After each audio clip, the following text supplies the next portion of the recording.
The dim glow of my phone screen lights up with a new notification. My favorite restaurant, Illinois Vecchio Amore, has sent a message, a rare occurrence, but always a welcome one.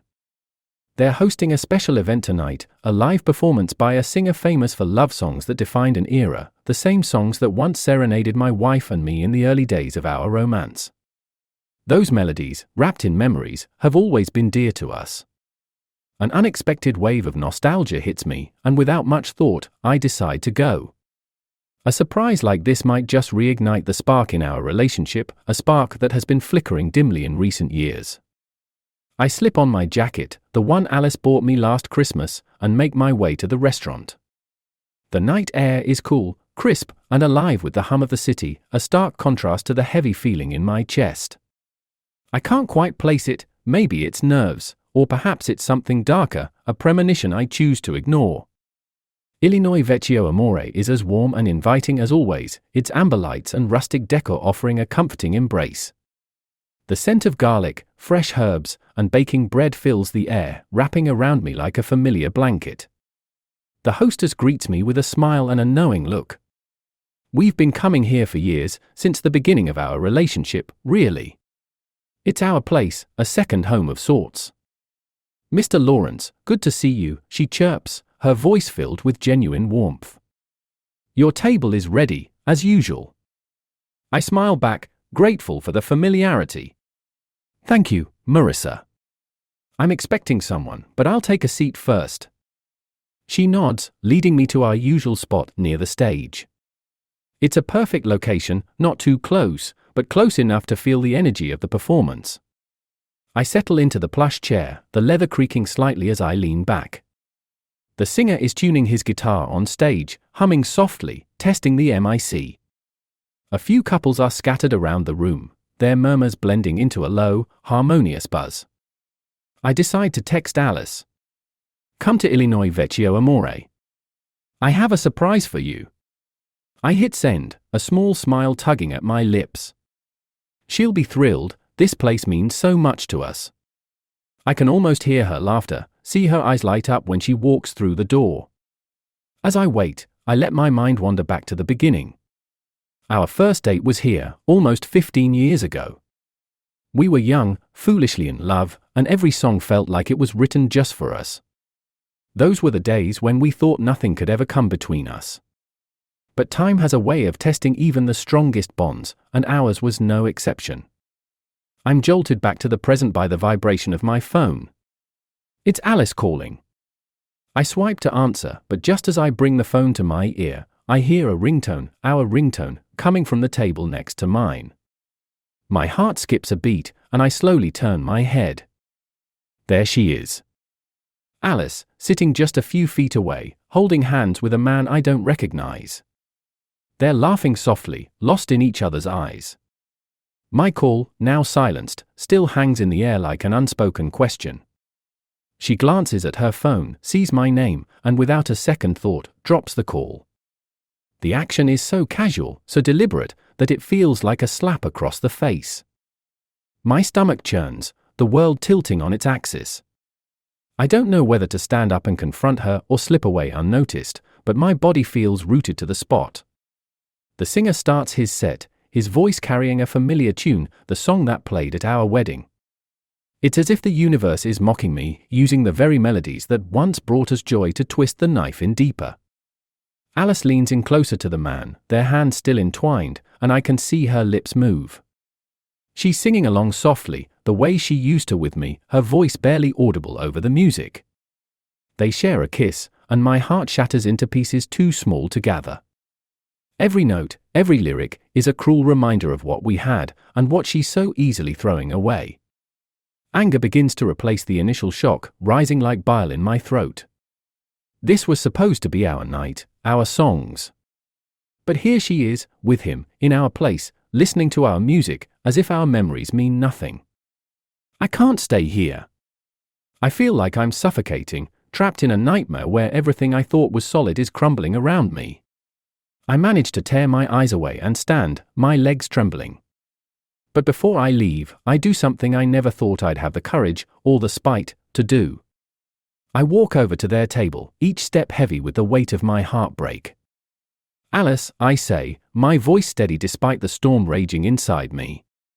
She looks up, startled, her eyes wide with shock and fear.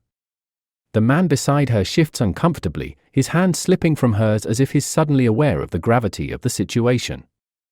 "What are you doing here?" she stammers, her voice barely above a whisper. "Funny," I reply, forcing a smile that doesn't reach my eyes. "I was about to ask you the same thing." The silence that follows is thick, oppressive. She tries to speak, but no words come out, her mouth opening and closing like a fish out of water. The man, her lover, I realize with a fresh wave of disgust, looks between us, clearly uncomfortable, but says nothing. I let the moment stretch, relishing the discomfort I'm causing her. Finally, I lean in close, so only she can hear. "Enjoy the music, Alice," I whisper, my voice dripping with venom. "It'll be the last time you hear it." Without waiting for a response, I turn and walk out of the restaurant, my chest heaving with a mix of rage, pain, and a twisted sense of satisfaction.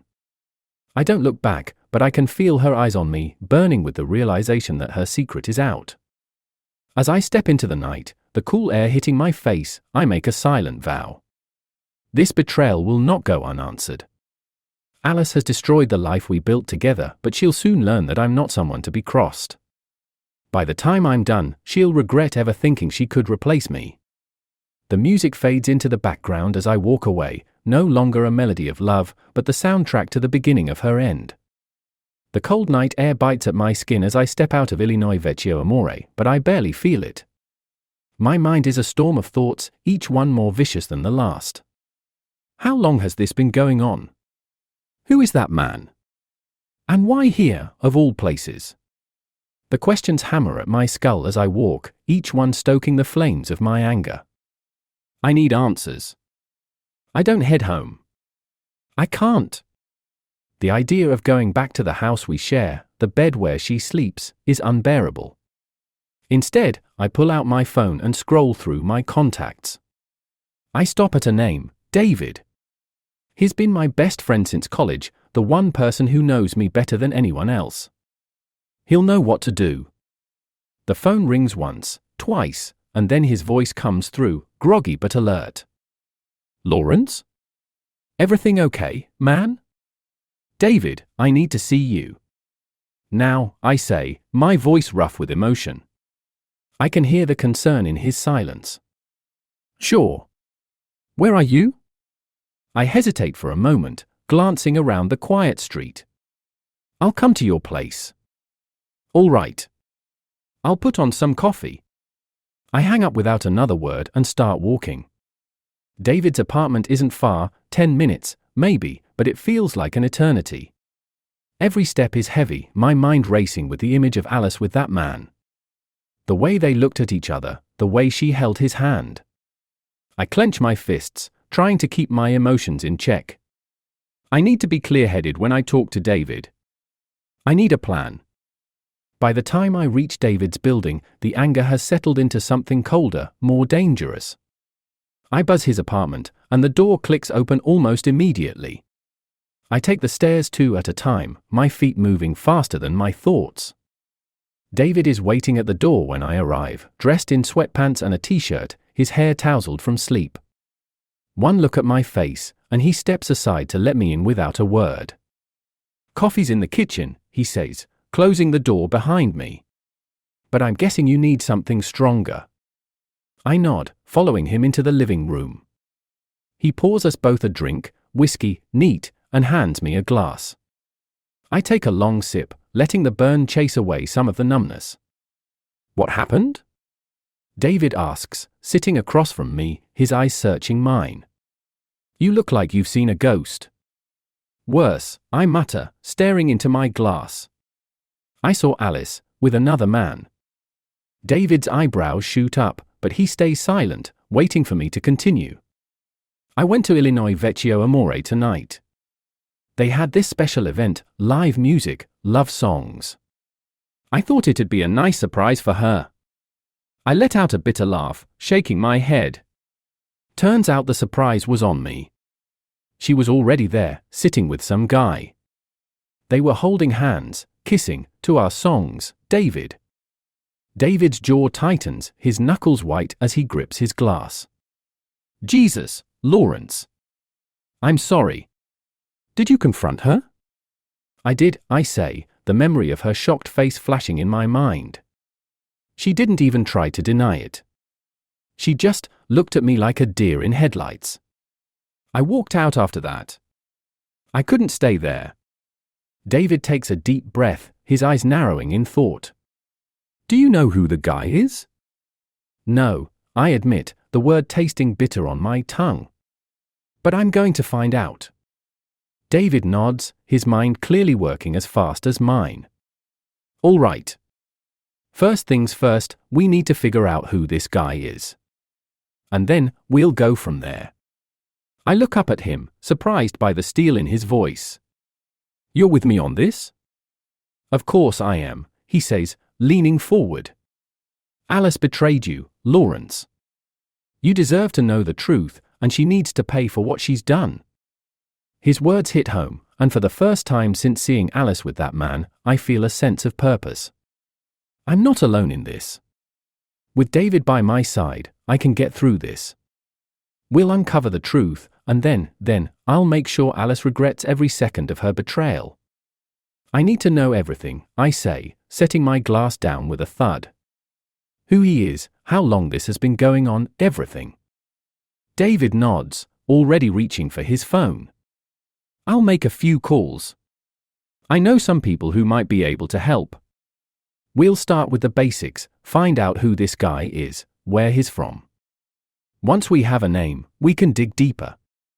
I watch as David types out a message, his fingers flying over the screen. He's always been the resourceful one, the guy who knows a guy for every situation. If anyone can help me get to the bottom of this, it's him. As he works, I let my mind drift back to the scene at the restaurant.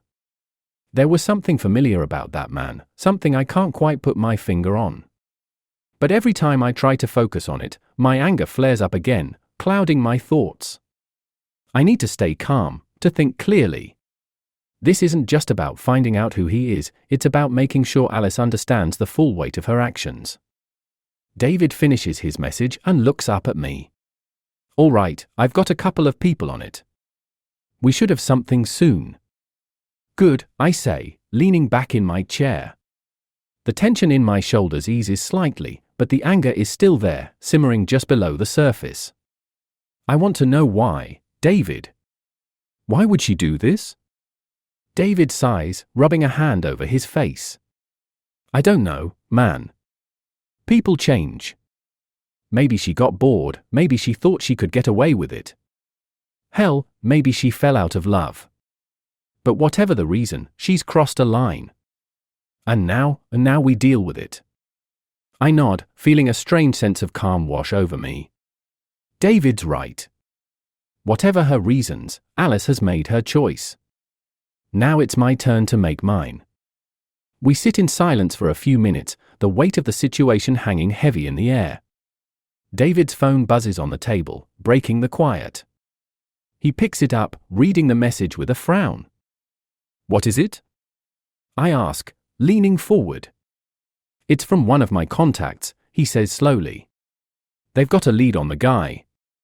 Apparently, he's been seen around town with Alice a few times. His name is Daniel Prescott. The name doesn't ring any bells, but that doesn't matter. All that matters is that I have a name, a target. What else do we know? I ask, my voice hardening. Not much yet, but I'll dig deeper. I'll find out where he lives, where he works, whatever we can use. I nod, a cold determination settling in my chest. Good. The sooner we know, the sooner we can act. David nods, his expression mirroring my own. We'll get through this, Lawrence. And when we're done, Alice will regret ever betraying you. I don't doubt his words. With David by my side, I know I'll get the answers I need. And once I have them, there will be no turning back.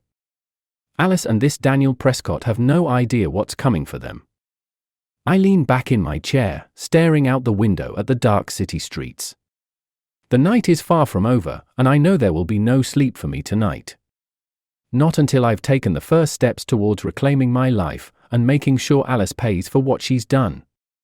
As David continues to work, my mind is already planning the next move. This is just the beginning. Alice has no idea what she's unleashed, but she'll find out soon enough. And when she does, there will be no escaping the consequences. The early morning light filters through the blinds of David's apartment, casting long shadows across the living room. I haven't slept a wink. The whiskey did little to dull the sharp edge of my thoughts, and every time I close my eyes, I see Alice and that man, Daniel Prescott. The name is seared into my mind, a constant reminder of the betrayal that has shattered my world. David is in the kitchen, brewing what must be our third pot of coffee. He's been on the phone with various contacts all night, digging up everything he can about Prescott. I can hear the low murmur of his voice, the clatter of mugs, and the hiss of the coffee machine. It's all background noise to me, drowned out by the whirlwind in my head. I sit at the table, staring at my phone. I haven't called Alice since last night, haven't even thought about what I'd say if I did. Part of me wants to confront her again, to demand answers, but the other part, the part that's growing louder with each passing hour, wants to hurt her, to make her feel the same pain she's inflicted on me. The door to the kitchen swings open, and David walks in, 2 steaming mugs in hand.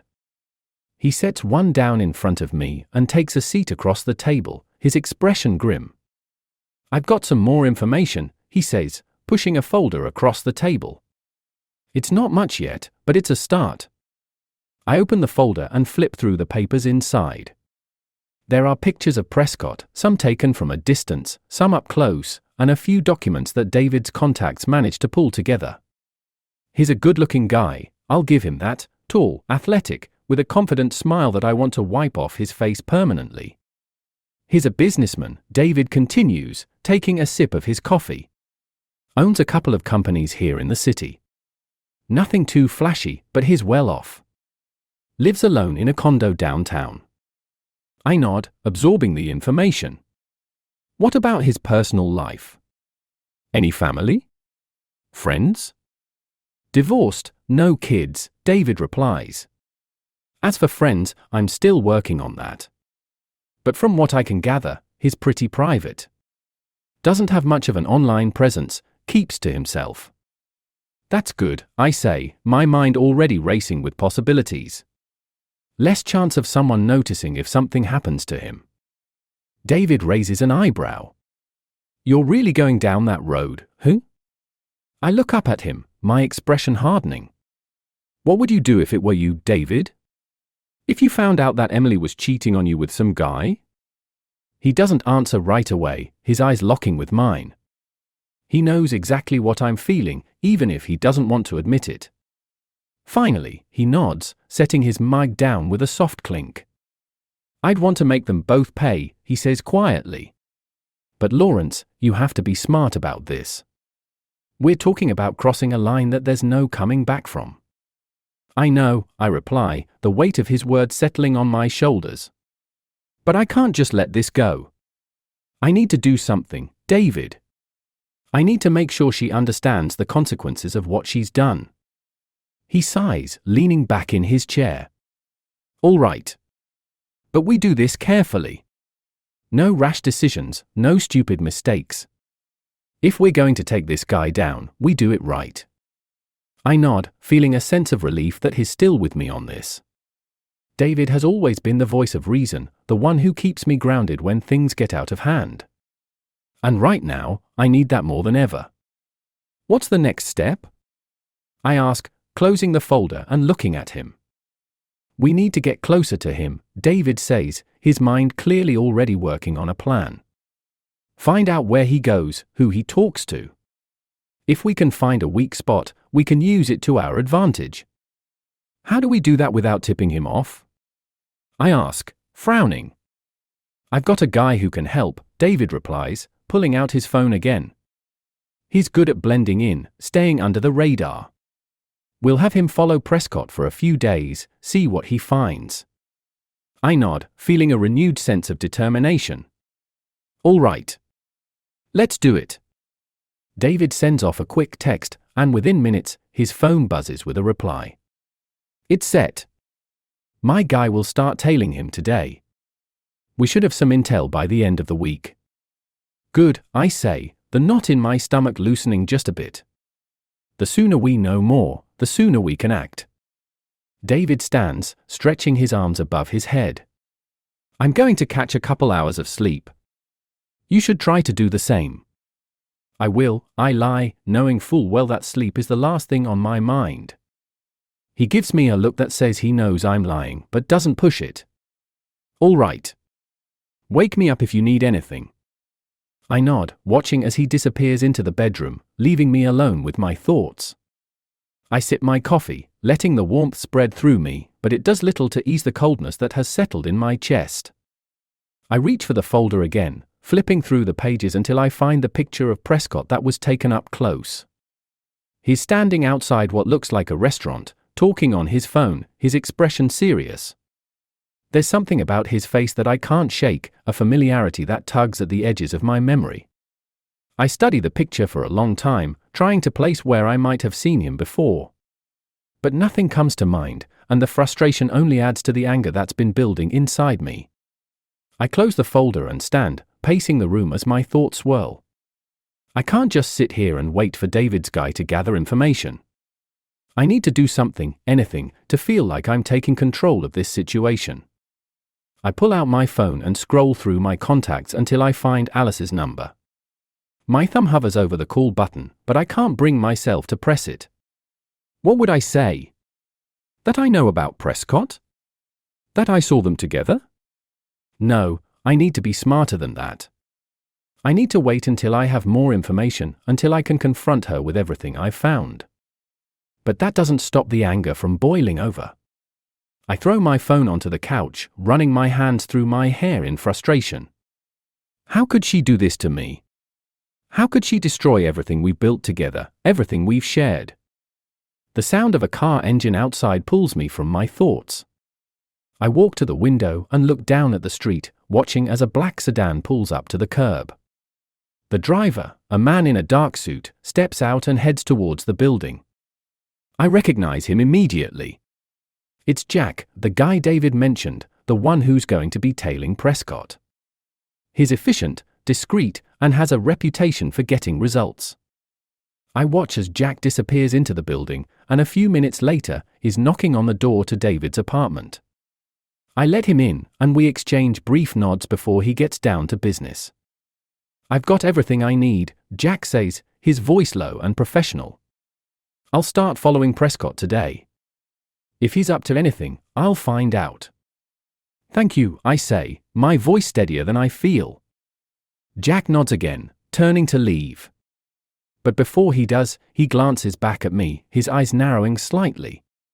Be careful, Lawrence. This kind of thing, it can get messy. I know he's right, but I also know that I can't back down now. Not after what I've seen, not after what Alice has done. I will, I promise, though I'm not sure if it's to him or to myself. He leaves without another word, and I'm left alone in the silence once again. The weight of what I'm about to do presses down on me, but I push it aside. There's no turning back now. I need to see this through, no matter the cost. As the day drags on, I pace the apartment, waiting for any news from Jack. Every time my phone buzzes, my heart leaps into my throat, only to sink back down when it's just another message or email that has nothing to do with Prescott. Finally, as the sun begins to set, my phone rings. It's David, his voice low and urgent. Lawrence, Jack's found something. Meet me at the usual spot in an hour. I hang up without responding, my heart pounding in my chest. This is it. Whatever Jack has found, it's the key to everything. I grab my jacket and head out the door, the weight of the folder heavy in my hand.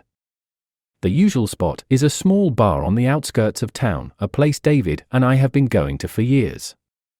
It's quiet, private, the kind of place where you can talk without worrying about who's listening.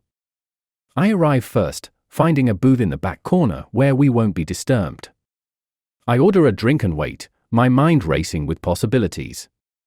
What could Jack have found? What has Prescott been hiding? David arrives a few minutes later, his expression serious as he slides into the booth across from me. He doesn't waste time with pleasantries, diving straight into what Jack has discovered.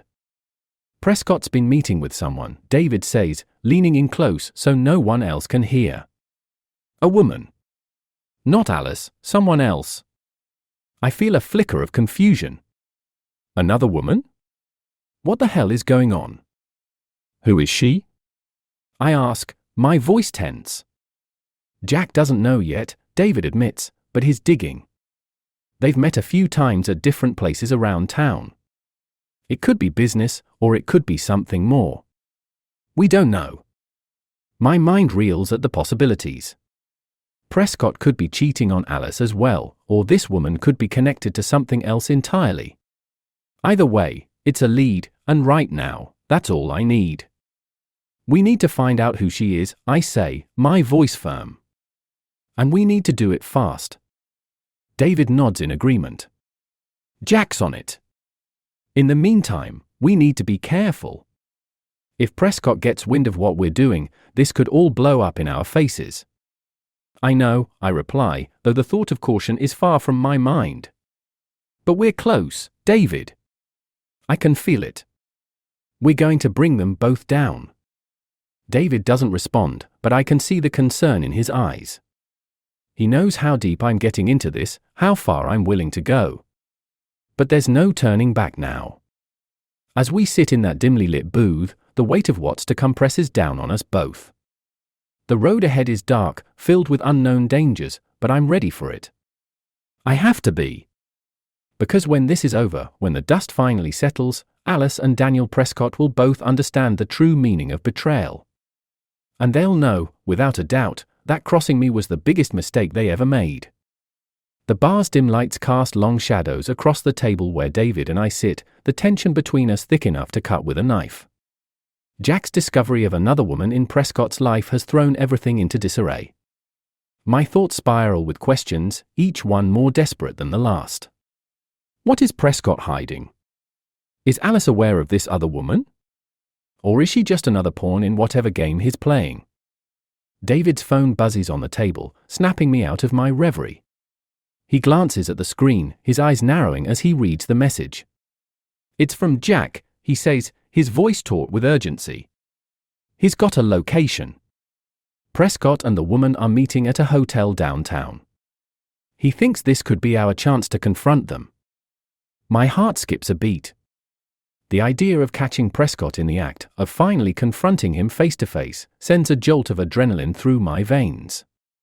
But there's a part of me that hesitates, a small voice in the back of my mind warning me that this could all go horribly wrong. Are you sure about this? I ask, searching David's face for any sign of doubt. We need answers, Lawrence, David says, his expression hard. This is the only way we're going to get them. If Prescott is cheating on Alice, you need to know. And if Alice knows about this woman, well, you need to know that too. I nod, steeling myself for what's to come. All right. Let's do it. We leave the bar, our movements quick and purposeful as we make our way to David's car. The drive to the hotel is tense, neither of us speaking as the city lights blur past the windows. My mind races with possibilities, each one more painful than the last. But one thing is clear, I'm ready to end this, once and for all. The hotel is one of those sleek, modern establishments that cater to business travelers and the occasional illicit rendezvous. Jack is waiting for us in the parking lot, his expression serious as he hands me a keycard. Room 714, he says quietly. They've been in there for about half an hour. I haven't seen Alice, but I'm pretty sure this woman isn't just a business associate. Thanks, Jack, I say, gripping the keycard tightly. We'll take it from here. David and I exchange a glance, then head towards the entrance. The hotel lobby is quiet, the only sound the soft murmur of conversation from the bar and the faint hum of the elevator as it ascends. We step inside, the tension between us growing with each passing floor.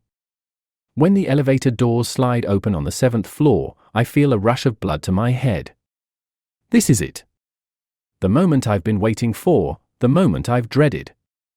We make our way down the hall, the carpet muffling our footsteps as we approach room 714. I can hear the sound of voices inside, muffled but unmistakable. Prescott's voice, deep and confident, and a woman's voice, softer, familiar in a way that makes my stomach churn. I exchange one last look with David, then slide the keycard into the lock. The door clicks open, and I push it slowly, stepping inside the dimly lit room. What I see stops me dead in my tracks. Prescott is there, standing by the window with a glass of wine in his hand. He's dressed casually, his shirt unbuttoned at the collar, his demeanor relaxed. But it's the woman beside him that makes my blood run cold. It's Alice. She's sitting on the edge of the bed, a wine glass in her hand, her face pale and drawn. The look of shock on her face as she sees me standing in the doorway is almost enough to break through the wall of anger that's been building inside me. Almost. What the hell is going on here? I demand, my voice shaking with a mix of rage and betrayal. Prescott turns slowly, a smirk playing at the corners of his mouth as he takes a leisurely sip of his wine. Lawrence, I didn't expect to see you here. Though, I suppose it was only a matter of time. Alice stands up, her eyes wide with panic as she looks between me and Prescott. Lawrence, I can explain. Explain? I cut her off, my voice rising. Explain what, Alice? That you've been cheating on me with this guy? That you've been lying to me this whole time? It's not what you think, she says, her voice trembling. Please, just let me explain. Then explain. I shout, my fists clenched at my sides. Explain why I had to find out like this. Explain why you're here, in this hotel room, with him. She glances at Prescott, who gives her a slight nod, as if encouraging her to continue. The sight of it makes my blood boil even more. Lawrence, I didn't want you to find out like this, Alice begins, her voice shaking. But I'm not the one who's been lying to you. Prescott. Daniel, he's been manipulating both of us. I stare at her, the anger warring with confusion. What are you talking about? Alice takes a deep breath, tears welling up in her eyes. Daniel approached me months ago, saying he had a business opportunity. I didn't know who he was at first, but then he started asking about you. About us. He said he knew you, that you had some unfinished business. I didn't think much of it, but then things started getting strange. Strange how? I ask, my voice low, dangerous. He started following me, showing up at places I hadn't told him about, she says, her voice cracking. Then he started talking about you more, asking personal questions. I tried to distance myself, but he wouldn't leave me alone. He said he wanted to destroy you. My heart pounds in my chest, the anger giving way to a cold, sickening realization. Why would he want to destroy me? Prescott chuckles softly, the sound sending a shiver down my spine. It's nothing personal, Lawrence. Just business. You see, you made some enemies in your rise to the top. People who felt wronged. I'm just the guy they hired to make sure you paid for it. I stare at him, the pieces falling into place. Prescott wasn't just some random guy Alice met. He was hired to ruin my life, to turn everything I cared about against me. And Alice? I ask, my voice barely above a whisper. She was part of the plan, Prescott admits with a shrug. But I have to say, she put up quite a fight. She didn't want to hurt you. I had to get creative. Alice's tears spill over, her shoulders shaking as she tries to hold herself together. I didn't want any of this, Lawrence. I tried to warn you, but I didn't know how. I didn't know who to trust. I feel like the floor has dropped out from under me. Everything I thought I knew, everything I believed, has been a lie.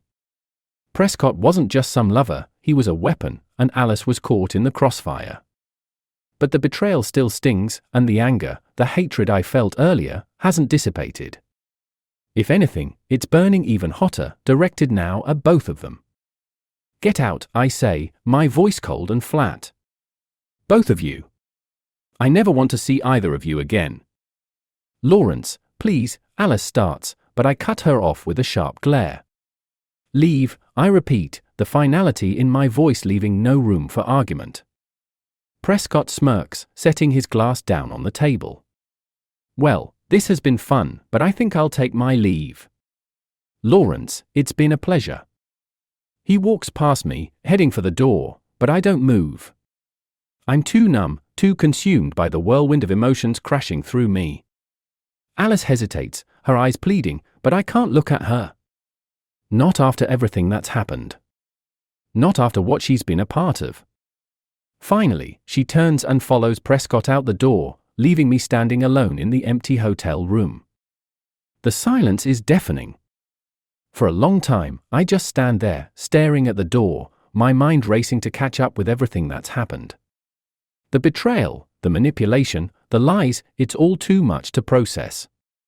I thought I'd lost Alice to another man, but in reality, I lost her to something far worse.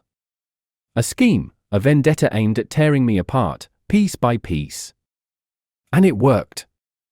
I walk over to the window, looking out at the city lights twinkling in the distance. The anger, the hatred that's been fueling me, is still there, but it's different now. It's colder, more focused. I may have lost this battle, but I won't let them win the war as she tries to hold her. Alice and Prescott are out of my life for good, and I intend to keep it that way.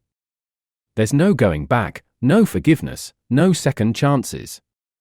The love I once had for Alice is gone, replaced by a deep, unyielding bitterness. I pull out my phone and dial David's number. He answers on the first ring. It's done, I say, my voice devoid of emotion. Are you okay? He asks, concern evident in his tone. I will be, I reply, staring out at the city. But it's over. Alice and Prescott, they're out of my life for good. David is silent for a moment, then he speaks, his voice resolute. You did the right thing, Lawrence. Now it's time to move on. Yeah, I say, more to myself than to him. Time to move on. I hang up the phone and take a deep breath, feeling the weight of the past few days slowly begin to lift. It's not over, not by a long shot, but it's a start. As I leave the hotel room, stepping out into the cool night air, I realize that this is the beginning of a new chapter. A chapter where I no longer play the victim, where I take control of my life and leave the past behind. The city stretches out before me, full of possibilities, and for the first time in a long time, I feel a sense of clarity. I've been through hell, but I've come out the other side stronger, wiser, and ready for whatever comes next. Alice and Prescott may have won this round, but they'll never win the war. They'll never have the satisfaction of seeing me broken, defeated. Because I'm still standing, still fighting, and I won't stop until I've rebuilt everything they tried to take from me. And as I walk away from the hotel, leaving the darkness of the past behind, I know that I'll never look back. Not for them, not for anyone.